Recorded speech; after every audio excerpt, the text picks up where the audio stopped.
Revision कैसे किया जाए। हमारे टेस्ट होते हैं, उसका रिवीजन हम कैसे करें, टेस्ट से पहले किस टाइप से हमारी अप्रोच होनी चाहिए कि हम रिवाइज कर पाए। तो सबसे पहली बात आपका पॉइंट नंबर 1 क्या कह रहा है, देखें जरा। पहले पॉइंट में लिखा है भैया आपके गोल को सेट करो and prepare early.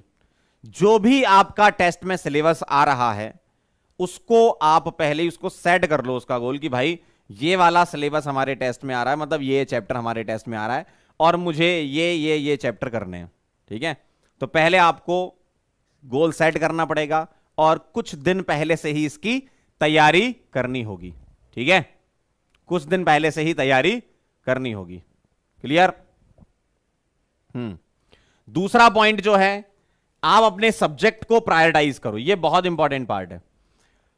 Physics, chemistry, botany और जूलॉजी, 4 में से आप प्रायोरिटी सेट कर लो डिक्रीजिंग ऑर्डर में कि भाई जो चीज आपको ज्यादा पसंद है उसको पहले कवर करके खत्म कर दो, अलग कर दो। क्यों?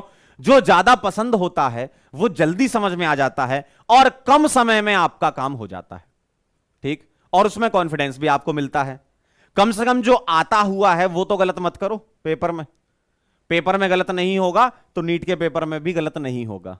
ठीक है, तो पहले आप अपने सब्जेक्ट को प्रायोरिटाइज करो कि ये वाला मुझे अच्छा लगता है, फिर उसके बाद ये, फिर उसके बाद ये, फिर उसके बाद ये। क्लियर? थर्ड पॉइंट ये कह रहे हैं prioritise topic within a subject. इसका मतलब क्या है? अब मान लीजिए आपने 4 सब्जेक्ट आपके हैं, उनमें से आपने प्रायोरिटाइज कर लिया कि भाई ये मुझे सबसे अच्छा आता है।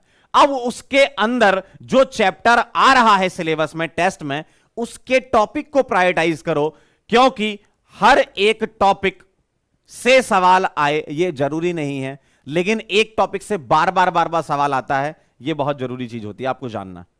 जो पढ़ाते समय हर व्यक्ति बताता है, हर मेंटर, हर टीचर आपको बताता है कि भाई ये बहुत इंपॉर्टेंट है, इस पर ध्यान देना। जैसे अगर मैं जीओसी की ही बात कर लूं तो acidic basic strength, aromaticity, carbocation carbanion stability, इन सबसे ज्यादातर सवाल आते हैं, है ना। तो पूरे के पूरे चैप्टर में किससे ज्यादा क्वेश्चन आए हैं इसका एनालिसिस आप खुद भी स्वयं भी कर सकते हो। कैसे?